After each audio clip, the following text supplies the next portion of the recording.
forces the handsome soldier/scholar, Dick, to listen to the story of her, and miraculously, instead of the narrative ending with us in a movie balcony watching Chris's decline, she actually manages to turn the tables. Not on a particular guy, Dick, but on that smug, impervious, observing culture. She forces it to listen to her describe the inside of those famous female feelings. I clasped the phone, regretting this entire schizophrenic project that I started when I met you. "I've never been stalked before," you said in February. But was it stalking? Loving you was a kind of truth drug because you knew everything.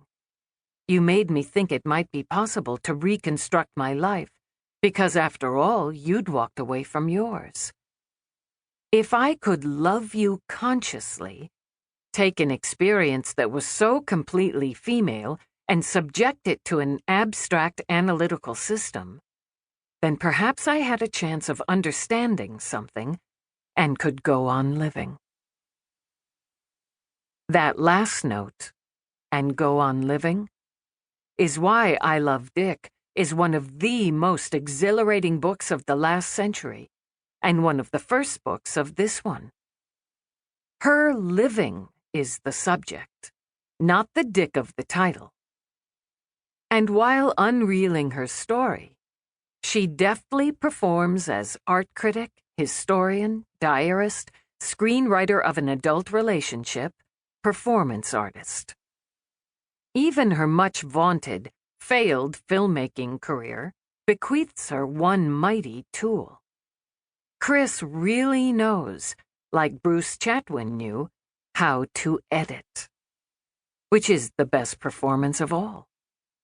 To go everywhere imaginable in a single work and make it move.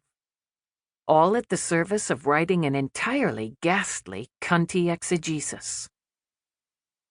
In passing, Chris refers to the male host culture. It's the sci-fi exactly of our state. If it's entirely his world, if that's the consciously acknowledged starting position, then isn't I Love Dick a kind of ecstatic mockery performed in front of a society of executioners?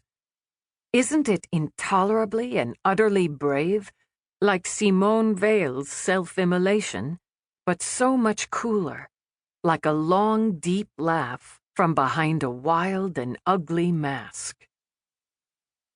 Chris's ultimate achievement is philosophical. She's turned female abjection inside out and aimed it at a man, as if her decades of experience were both a painting and a weapon. As if she, a hag, a kike, a poet, a failed filmmaker, a former go-go dancer, an intellectual, a wife, as if she had the right to go right up to the end of the book and live having felt all that. I Love Dick boldly suggests that Chris Kraus's unswervingly attempted and felt female life is a total work, and it didn't kill her.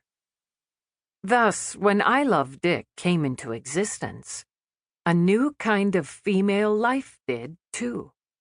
By writing a total exegesis of a passion, true or false, she is escorting the new reader into that world with her. Here we go.